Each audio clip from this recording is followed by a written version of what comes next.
ഈശോമിശിഹായ്ക്ക് സ്തുതിയായിരിക്കട്ടെ.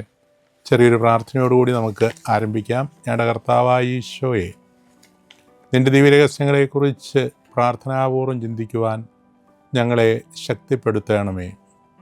ദിവ്യരഹസ്യങ്ങൾ ഞങ്ങളുടെ ബുദ്ധി കൊണ്ട് ഗ്രഹിക്കുക പൂർണ്ണമായിട്ട് സാധ്യമല്ല. അങ്ങയുടെ പരിശുദ്ധാത്മാവിനാൽ ഞങ്ങളെ അഭിഷേകം ചെയ്യുമ്പോഴാണ് സാധ്യമാകുന്നത്. ആകയാൽ നിൻ്റെ കൃപയാൽ ഞങ്ങളെ പൗത്രീകരിക്കണമേ. പിതാവും പുത്രനും പരിശുദ്ധ റൂഹായുമായ സർവേശ്വര എന്നേക്കും. ഈശോയിൽ സ്നേഹമുള്ളവരെ, കഴിഞ്ഞ ദിവസം സ്ഥാപനവാക്യങ്ങളെ ആസ്പദമാക്കിക്കൊണ്ട് എന്താണ് പരിശുദ്ധ കുർബാന എന്ന് മനസ്സിലാക്കുവാനായിട്ട് നമ്മൾ ശ്രമിച്ചിരുന്നു.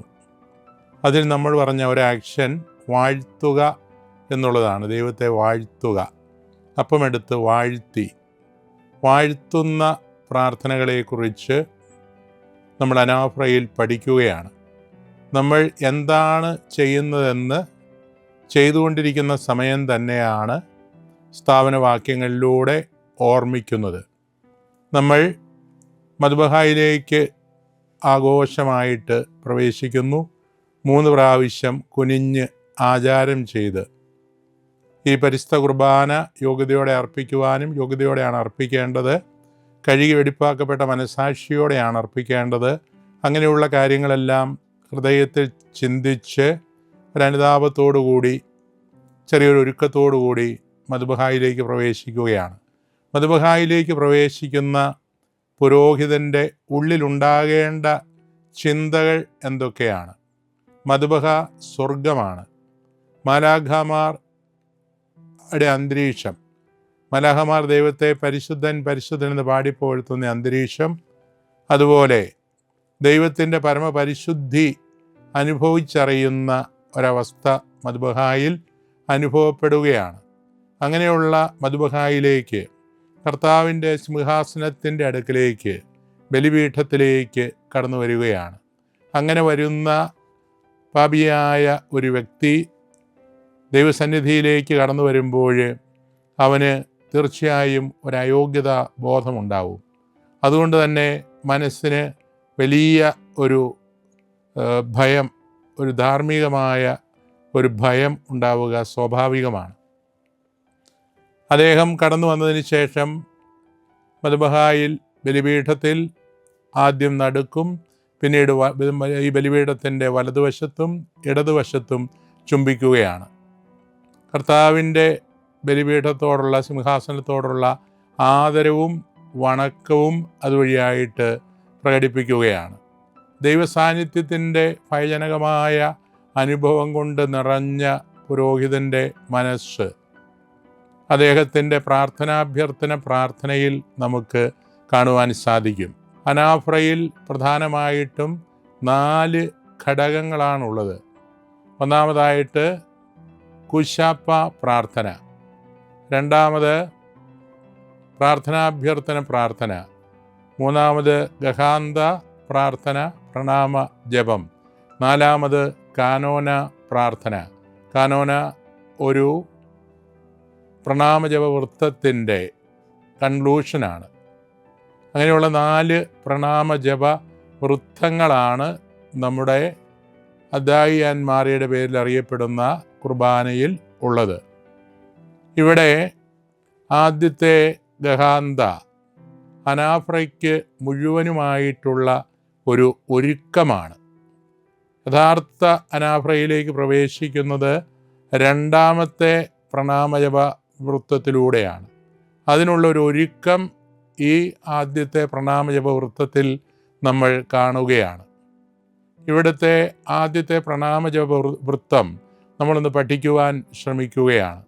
പുരോഹിതൻ ബലിപീഠത്തിൽ വന്ന് ഞാൻ പറഞ്ഞതുപോലെ ചുംബിച്ചതിന് ശേഷം കർത്താവിൻ്റെ അനുഗ്രഹം പ്രാർത്ഥിക്കുകയാണ്. പുരോഹിതന് ഈ ദിവ്യരഹസ്യങ്ങൾ പരികർമ്മം ചെയ്യണമെങ്കിൽ ദൈവത്തിൻ്റെ കൃപ, അനുഗ്രഹം അത്യന്താപേക്ഷിതമാണ്. അതോടൊപ്പം തന്നെ ജനങ്ങളുടെ പ്രാർത്ഥനയും ആവശ്യമാണ്. അതുകൊണ്ടാണ് അദ്ദേഹം കർത്താവെ ആശീർവദിക്കണമേ, എൻ്റെ സഹോദരരെ ഈ കുർബാന എൻ്റെ കരങ്ങൾ വഴി പൂർത്തിയാകുവാൻ നിങ്ങൾ എനിക്ക് വേണ്ടി പ്രാർത്ഥിക്കുവിൻ.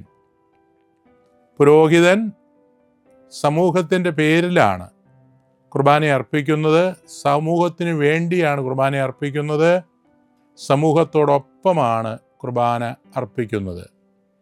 അതുകൊണ്ട് തന്നെ പുരോഹിതൻ സമൂഹത്തിൻ്റെയും ദൈവത്തിൻ്റെയും ഇടയിലുള്ളൊരു മധ്യവർത്തിയായിട്ടാണ് ഇവിടെ പ്രാർത്ഥിക്കുന്നത് എന്ന് നമ്മൾ മനസ്സിലാക്കുന്നു. ജനം അദ്ദേഹത്തിന് വേണ്ടി പ്രാർത്ഥിക്കുമ്പോൾ നമുക്കറിയാം, അങ്ങേക്ക് വേണ്ടിയും ഞങ്ങൾക്ക് വേണ്ടിയും ലോകം മുഴുവന് വേണ്ടിയും, അതേ ദൈവജനത്തിന് വേണ്ടി, പുരോഹിതന് വേണ്ടി, ലോകം മുഴുവനും വേണ്ടി. അപ്പോൾ കുർബാന അർപ്പിക്കപ്പെടുന്നത് സകല മനുഷ്യർക്കും വേണ്ടിയാണ്. ഈശോയിൽ സാധിച്ച രക്ഷയുടെ അനുഭവം കുർബാന വഴി ലോകം മുഴുവനും നൽകുന്നതിന് വേണ്ടിയിട്ടാണ് കുർബാന അർപ്പിക്കപ്പെടുന്നത്. നമുക്കറിയാം, ഇങ്ങനെയുള്ള പ്രാർത്ഥനകൾ ഈ അനാഫ്രയിൽ 3 പ്രാവശ്യം നമ്മൾ കാണുന്നുണ്ട്. 3 പ്രത്യേകമായിട്ടുള്ള സന്ദർഭങ്ങളിലാണ് കാണുന്നത്. ഉദാഹരണത്തിന് ഇവിടെ നമ്മൾ ആദ്യത്തെ സന്ദർഭമാണ് പറഞ്ഞത്.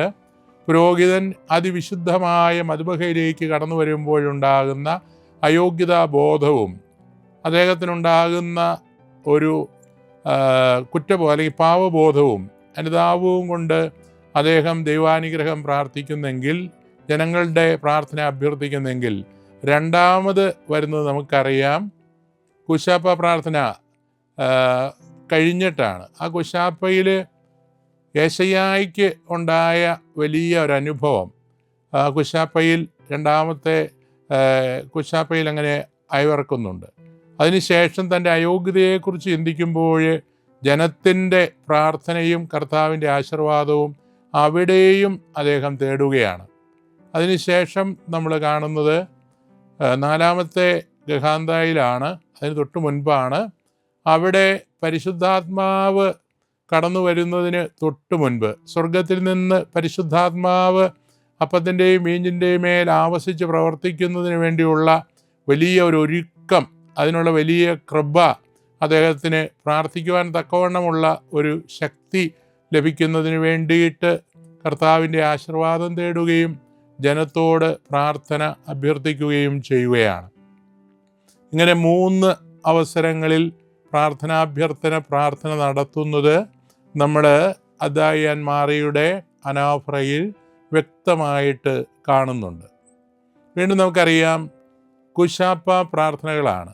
കിഷപ്പ് എന്ന് പറഞ്ഞാൽ താഴ്ന്ന സ്വരത്തിൽ ചൊല്ലുക, മന്ത്രിക്കുക.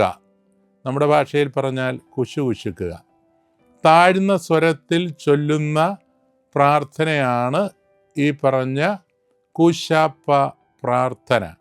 ആദ്യത്തെ കുശാപ്പയിൽ അദ്ദേഹം തൻ്റെ പാപത്തെക്കുറിച്ച് ചിന്തിക്കുന്നു, പാപബോധത്തോടുകൂടി അപേക്ഷിക്കുന്നത് സ്വർഗത്തിൽ ദൈവത്തിൻ്റെ സാന്നിധ്യം, അവസാന നിത്യസൗഭാഗ്യം അനുഭവിക്കുവാൻ തക്കവണ്ണം ഈ ബലി അർപ്പിക്കണം.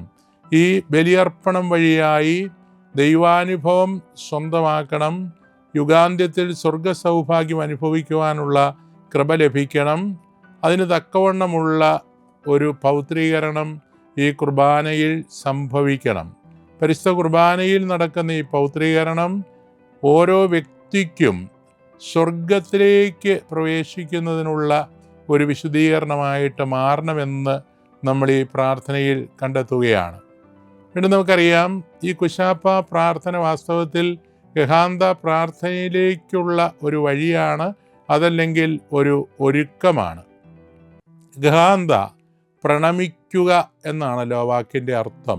ഗഹാന്ത പ്രാർത്ഥനയും നമുക്കറിയാം, കൈകൾ കൂപ്പി പ്രണമിച്ചു നിന്ന്, അല്പം കുനിഞ്ഞു നിന്ന് ഭയഭക്തിയോടെയാണ് പ്രാർത്ഥിക്കുന്നത്. അതും താഴ്ന്ന സ്വരത്തിലാണ് പ്രാർത്ഥിക്കുന്നത്. ഈ താഴ്ന്ന സ്വരത്തിൽ പ്രാർത്ഥിക്കുന്നതിനെക്കുറിച്ച് വ്യാഖ്യാതാക്കൾ പല ചിന്തകൾ പങ്കുവച്ചിട്ടുണ്ട്. നർസായി വ്യാഖ്യാതാവാണ്. അദ്ദേഹം പറയുന്നുണ്ട്, അഗ്രാഹ്യനായ ദൈവത്തോട് നശ്വരനായ മനുഷ്യൻ സംസാരിക്കുന്നതുകൊണ്ടാണ്. എന്താണ് അതിൻ്റെ അർത്ഥം? നമുക്കറിയാം, ദൈവീക പരിശുദ്ധിയുടെ ആ തേജസ്സിന് മുൻപാകെ നിൽക്കുമ്പോൾ നമ്മൾ അറിയാതെ സ്വരം താഴ്ത്തിപ്പോകും. നമുക്കൊരു ഉദാഹരണം പറഞ്ഞാൽ, വലിയ ഒരു ഓഫീസറുടെ മുൻപിൽ ഒരു സാധാരണക്കാരൻ മനുഷ്യൻ നിൽക്കുമ്പോൾ വലിയ ഒച്ചത്തിൽ സംസാരിക്കുകയില്ല. ഒരു ആദരവ്, ഒരു ബഹുമാനമൊക്കെ കാണിച്ച് സാവകാശം അല്ലെങ്കിൽ താഴ്ന്ന സ്വരത്തിൽ സംസാരിക്കുന്നു. അതുപോലെയാണ് ദൈവസന്നിധിയിൽ നിന്ന് സംസാരിക്കുന്നത്. അതാണ് നർസയുടെ വ്യാഖ്യാനത്തെ നമ്മൾ കാണുന്നത്. എന്നാൽ നമുക്കറിയാം, തിമോത്തി രണ്ടാമനും അതുപോലെ അബ്ദീശോയുമൊക്കെ ഈ കാര്യം തന്നെ പറയുമ്പോൾ അവർ പറയും, ദൈവത്തോടാണ് സംസാരിക്കുന്നത്, മനുഷ്യരോടല്ല. അതുകൊണ്ട് മനുഷ്യർ കേൾക്കെ ഒച്ച സംസാരിക്കേണ്ട കാര്യമില്ല. ഇവിടെ പുരോഹിതൻ ദൈവത്തോട് സംസാരിക്കുന്നു എന്നാണ് പറയുന്നത്. മനോഹരമായ ഒരു വ്യാഖ്യാനം നമുക്കറിയാം, അർബേലിലെ ജോർജ് നൽകുന്നുണ്ട്. അദ്ദേഹത്തിൻ്റെ വ്യാഖ്യാനം അനുസരിച്ച് നമ്മൾ കാണുന്നത് 3 കാര്യങ്ങളാണ്. ഒന്ന്, മോശ ദൈവത്തിൻ്റെ മുമ്പിൽ സംസാരിച്ചപ്പോൾ അവിടെ ഒരു മുഖത്തൊരു മൂടുപടം ഇട്ടിരുന്നു. അത് ദൈവ സാന്നിധ്യത്തിൻ്റെ ആ ഭയാനകത കൊണ്ടാണ്, അവൻ്റെ കുറ്റബോധം കൊണ്ടാണ്, പാവബോധം കൊണ്ടുമാണ്. ഒന്നാമത്തെ കാര്യം അതാണ്, മനുഷ്യൻ ദൈവത്തോട് സംസാരിക്കുമ്പോൾ ഉണ്ടാകുന്ന ആ ഒരു ദൈവാനുഭവത്തിൻ്റെ ഭയജനകമായ അവസ്ഥ. രണ്ടാമത്, അദ്ദേഹം പ്രവാചകന്മാരോട് ദൈവം സംസാരിച്ചപ്പോൾ അത് രഹസ്യമായിട്ടാണ് സംസാരിച്ചത്.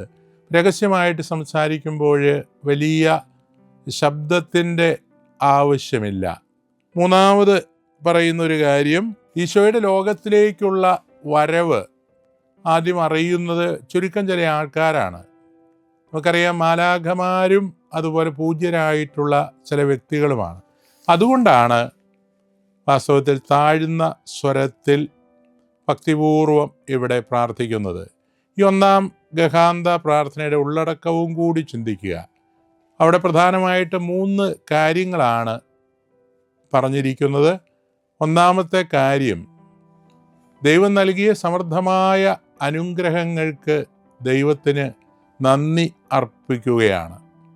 അതുപോലെ ഈ ദിവ്യ രഹസ്യങ്ങൾ പരികർമ്മം ചെയ്യുവാൻ അയോഗ്യരായ മനുഷ്യർക്ക് കൃപ ലഭിച്ചതോർത്ത് ദൈവത്തിന് കൃതജ്ഞത പ്രകാശിപ്പിക്കുകയാണ്.